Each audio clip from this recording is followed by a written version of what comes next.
Welcome to Math Challenge 426. In Math Challenge, we bring you important questions for school exams, junior and senior Olympiads, and competitive examinations.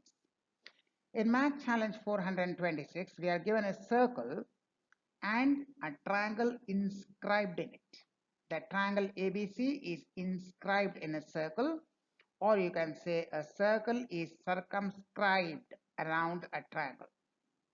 The triangle is an isosceles triangle, two of its sides 13 each, and the base is 10. And we have to find the radius of the circumscribed circle, or as we say, the circumradius. So we have to find the circumradius of the triangle ABC, where AB and AC are 13 units each in length, and the base BC is 10 units. Such questions are useful for all quantitative and numerical aptitude tests. We will show you two methods, not one method, but we will show you two methods to calculate the circumradius. Math Challenge 426.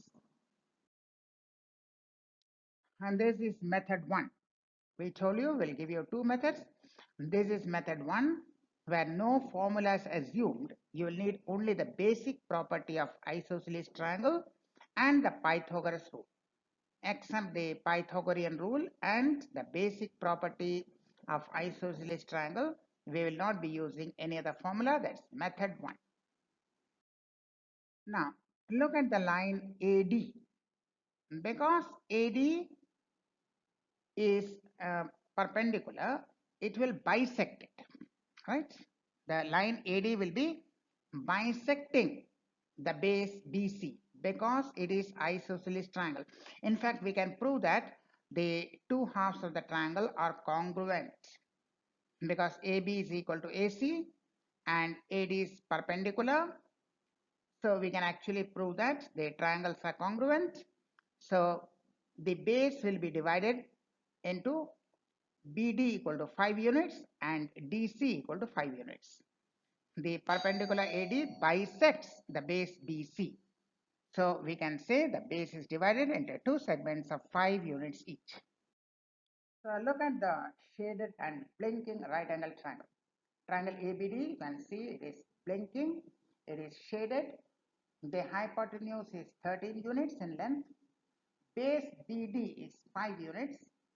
And the altitude AD will be given according to Pythagoras theorem by square root of hypotenuse square minus base square, that is square root of 13 square minus 5 square, or 12 units.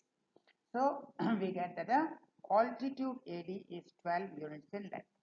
What we did, we took only one half of the triangle. You can see the blinking shaded triangle. It is a right angle triangle. Hypotenuse 13 units, base BD, which is half of 10, that is 5 units. So the altitude will be given by 13 square minus 5 square, square root of that. That will give you 12 units. That is the length of the altitude AD. Now O is the center, and we join this OB. We join OB where O is the center. Now OBD is also a right angle triangle because OD is a part of the line AD. So AD is perpendicular, so OD is also perpendicular. So OBD is a right angle triangle. OA and OB each will be radius R. We call the radius R. So OA is a radius R and OB is a radius R. Now the full length AD was calculated as 12 units. We calculated the altitude AD as 12. So if OA is R, the remaining part OD will be 12 minus R. So what we are getting? OA equal to OB equal to radius.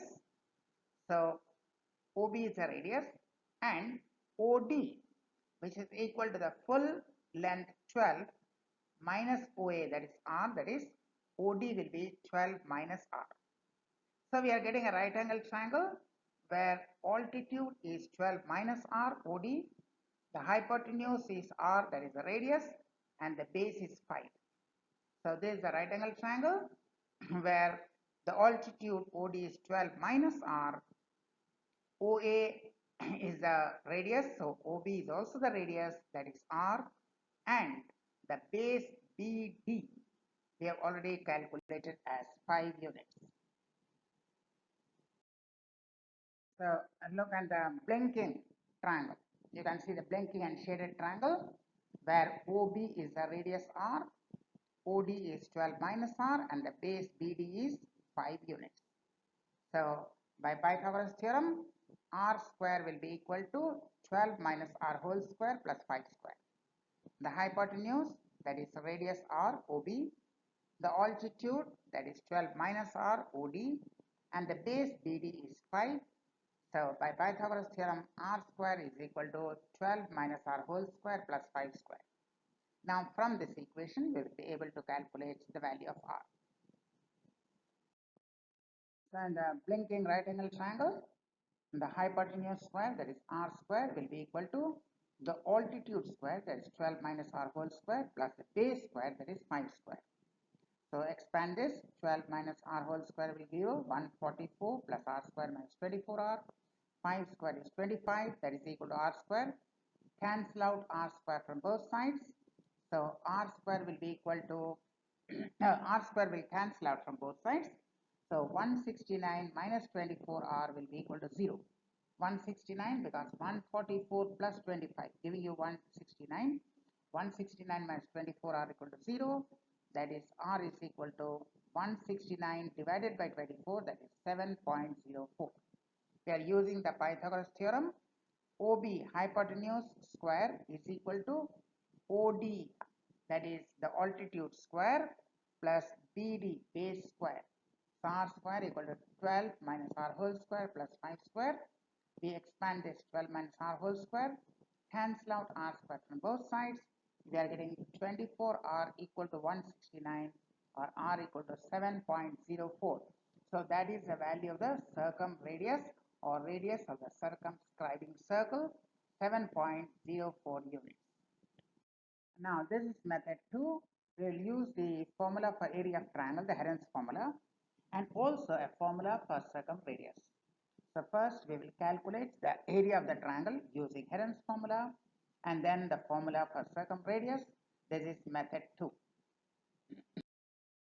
Now here we will use a simple formula. First, the area of the triangle. So the area of the triangle, first we find out the semi-perimeter. First we find out the semi-perimeter, that is 13 plus 13 plus 10 divided by 2. The sum of the three sides divided by 2, that's 80. Now the area is given by square root of s into s minus a into s minus b into s minus c, that is square root of s is 18, s minus a 18 minus 13, s minus b 18 minus 13, s minus c 18 minus 10. So square root of 18 into 5 into 5 into 8, you will get 60. The answer will be 60. So 60 square units is the area of the triangle. Then after the area of the triangle, we will apply the special formula for finding out the circumradius. So the first formula is area of triangle. So area of triangle is 60. And product of the sides, the three sides you multiply 13 into 13 to 10, and that will give you 1690.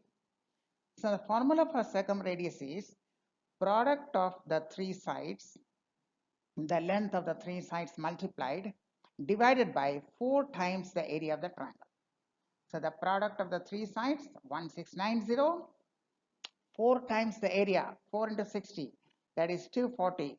So 1690 divided by 240 will also give you 7.04, the same answer as we got before.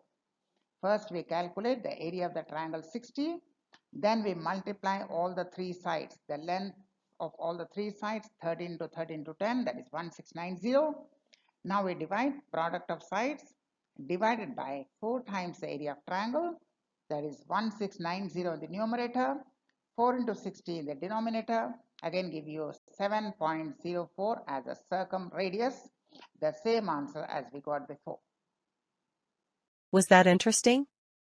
If you have any other method, we would love to learn from you. We shall come back with more interesting videos. Like, share the videos, and subscribe to our channel if you are a math lover. Till then, goodbye.